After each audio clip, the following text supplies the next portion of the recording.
Welcome to TheoTrade. This is Don Kaufman. Here we are. It's November 20th, 2017. Well, we're seeing a bit of a slower trading session. I know many are probably thinking, all right, it's a holiday week. Pack your bags. We're not going to see any action inside of the S&Ps. But again, volatility tells it a little bit different. If we take a look specifically at the SPX, and we did this in kind of the weekend update, but we're just kind of rehash it a little bit here briefly. The expected move, okay, still has, again, about $20 of movement on either side. And the remainder of the week, which again, it is a shortened holiday week for those of you that may not be in the United States.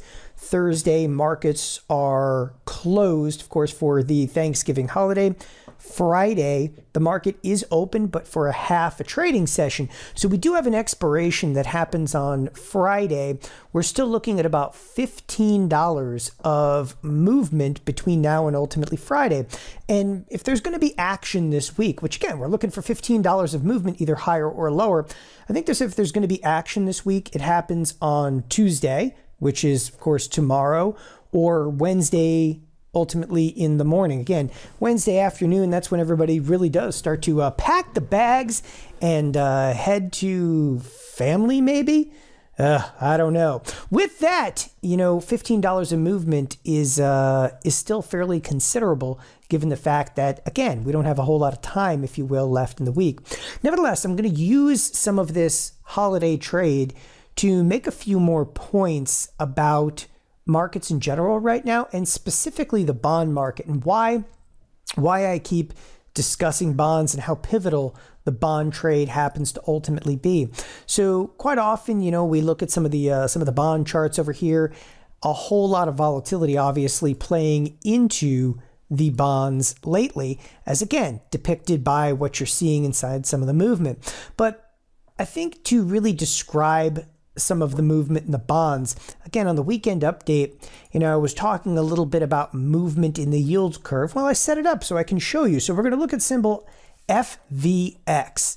Okay, if you're not familiar with FVX, this is not a tradable product. This is the interest rate or the yield associated with the 5-year treasury. Okay, now if you've never looked at this on a chart before, I'll just kind of update you here really quickly because there's some great points, I think, in here. So inside of the 5-year, right now in this chart, it says 20.94. What that really amounts to, okay, is just about 2%. Okay, so the 5-year yield is sitting at about 2%. And, you know, this describes specifically like when you go and you're like, yeah, I'm going to open up me one of those CDs at a bank. And, well, you know, you can get like a 3-year CD and, you know, they're not going to pay you more than, 2%. That's for sure, because they can't make more than 2%. The bank can't. So that's looking again at the 5-year. It's sitting now just about 2%. I thought, wow, how convenient. It, you know, works out perfectly. It's just, you know, north of like maybe 2%. So then we'll look at the TNX, okay? And the TNX happens to be the 10-year. And the 10-year, again, I know it says 23, which is kind of confusing, but that's just the way that the data package, you know, presents it. So the 10-year now is trading at like about 2.37%. Okay, so you got 2.37%, and that's your 10-year versus your 5-year, which is sitting, let's just call it ultimately at 2%. Okay, then on top of it, and we'll look at this momentarily, you have a 30-year. Now, what's going on inside of the yield curve is this 5-year is ascending, okay? Its rate is ascending much quicker than is, for instance, the 10-year and the 30-year.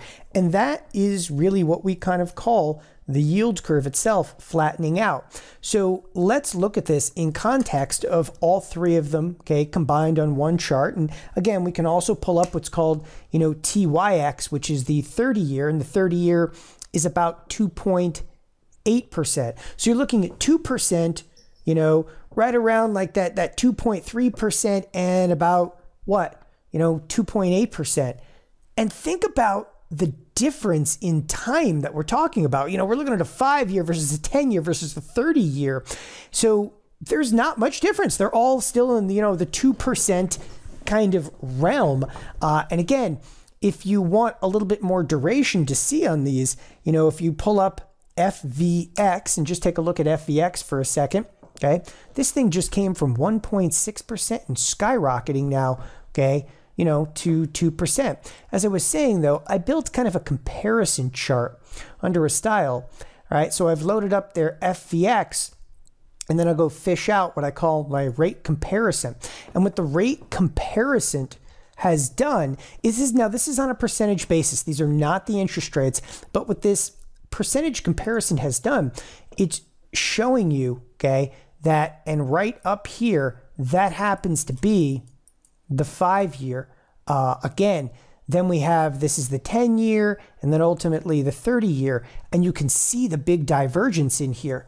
And if you're having like trouble like kind of visualizing some of this, the bottom line with all of it, okay, and I'll then talk about the implications of this. The bottom line with all of this is shorter duration rates are exploding higher. Longer duration really aren't moving that much, okay? What are some of the implications over here? Well, if this doesn't necessarily do it for you, we can also move into a product, okay? For instance, like HYG, okay? What this influences, okay, happens to be borrowing. And when I mean borrowing, all of this interest rate discussion, if the 5-year is picking up steam over here and its interest rate is exploding higher, what does that do, all right, to those that want to borrow short term? It's making the cost of money substantially more expensive. Well, if you take a look here at HYG, okay, this happens to be junk, and it's junk status. These are firms that are always in dire need of capital, okay, and they're willing to pay up a bit more for that. And I thought, I could show, all right, the yield curve and so forth, but looking at junk, I think makes this much more apparent. The interest rate associated right now with HYG, which is effectively high yield corporate bond junk, is about 5%, which you're like, okay, that's like, double the 5-year, but this is still, okay, incredibly low on a historic basis, okay?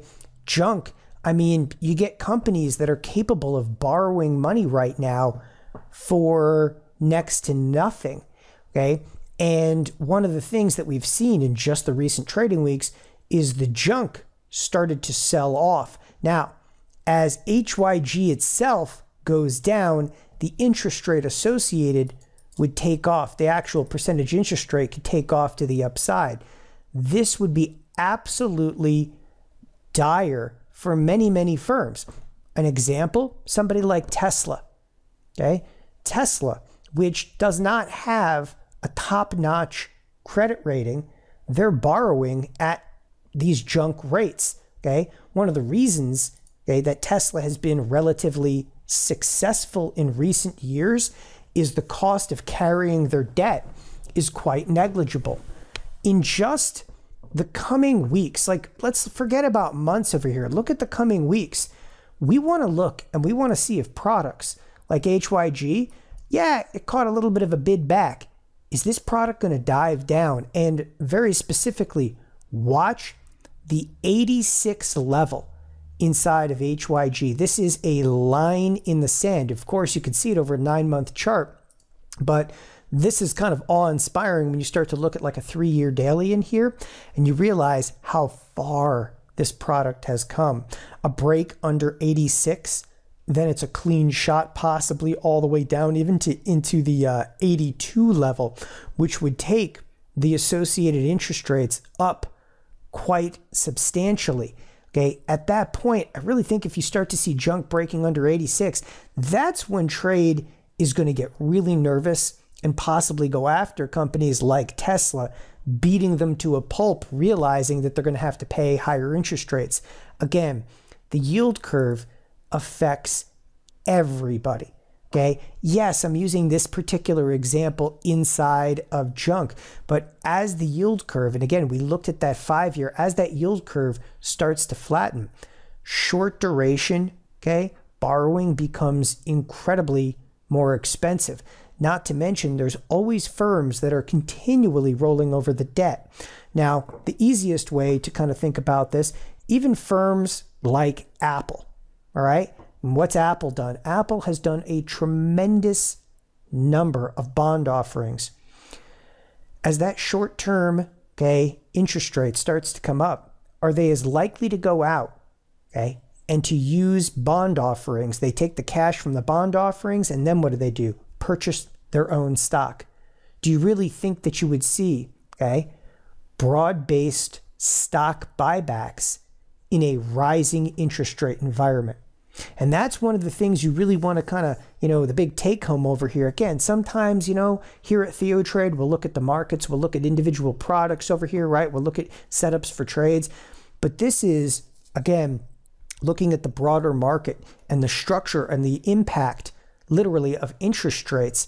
Again, bonds right now have a lot of traders on edge. We're seeing some heavy volatility. Junk is also seeing some heavy volatility over here. Bonds ultimately selling off could be pretty catastrophic and bringing interest rates up. And again, just the next few weeks, I think we're going to get a tremendous amount more out of these bonds. Thanks everybody for joining us at TheoTrade. Have a wonderful evening. Bye-bye.